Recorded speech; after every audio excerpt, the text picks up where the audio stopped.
Hello, friends. This is Dave Hurwitz, executive editor at ClassicsToday.com, here with Naxos' new release of Goffredo Petrassi's Concerti for Orchestra numbers 1 through 3.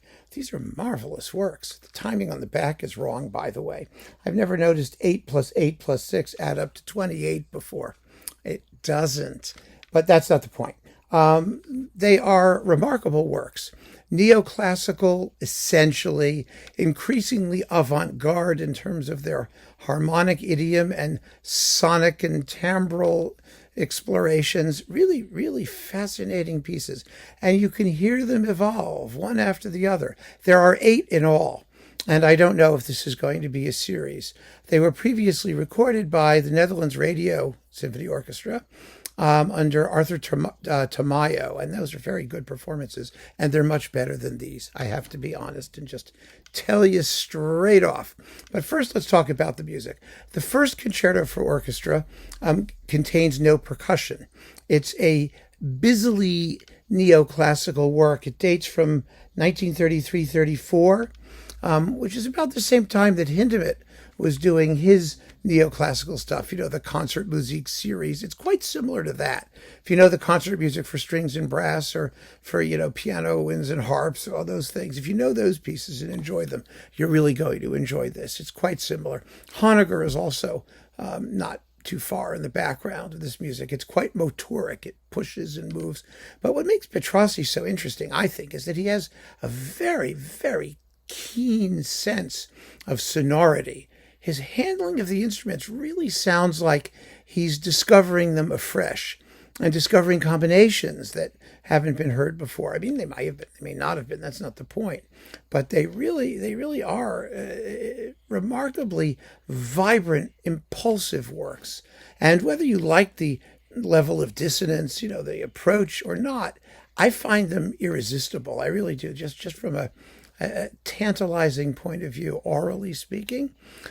They do have a lot of that busy sewing machine string writing.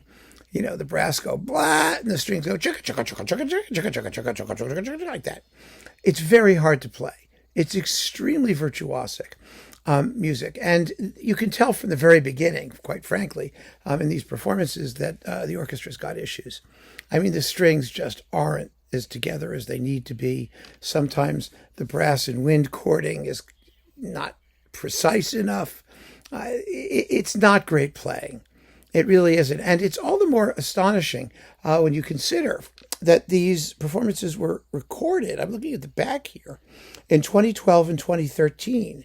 And so they're only coming out now. This orchestra got better, I think, a little bit as time went on. Remember, they did all that Respighi and other things, then Casella and whatnot. And some of it was quite good. But the music was also much more conventional. And so I think easier to play. I mean, it's really just that simple. The second concerto introduces timpani, and so a little bit of percussion there. They're all scored differently, these works. And the third has a full panoply of interesting percussion. Each of them has a different structure. The first one is in 3 movements. It's basically a 3-movement concerto with a gorgeous central adagio, just sort of modal, mysterious, almost Respighi Gregorian style in places and moments. The second concerto for orchestra has 4 movements, marked calm and serene, and then moving quickly with vivaciousness. And then there's an allegretto tranquillo, and a beautiful slow movement that's quite brief, only 3 minutes and a bit, but it packs a big charge into its brevity, and a presto finale. It's a very compact work. All the movements are played together, and there are thematic reminiscences, which you may or may not notice. I didn't, not until I listened to it a few hundred times, but it's terrific. The third is called Recreazione Concertante, or something like that. I don't know, whatever that means. It's in 5 movements, with a really kind of whimsical, mysterious finale. It's very funny. We tend to take this contemporary music very, very, very seriously.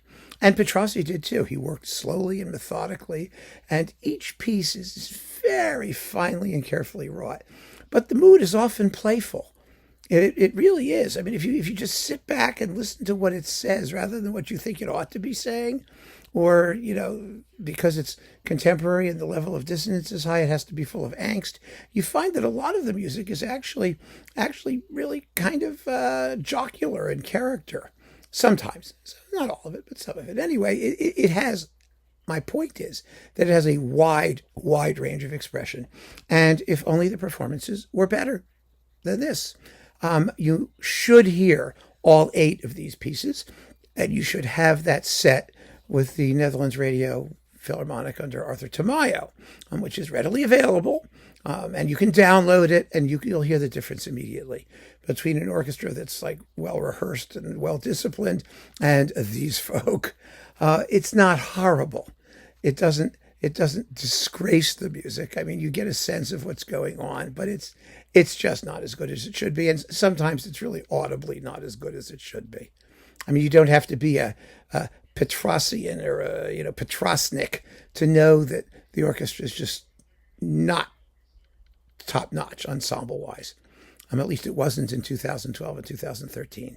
So I wish I could recommend this with more enthusiasm, but unfortunately, you've got to start with the Tamayo recordings, not with this one. It just doesn't do the music the level of justice that it deserves. Some justice, not enough in my view. So keep on listening, friends. Thanks for joining me. Take care.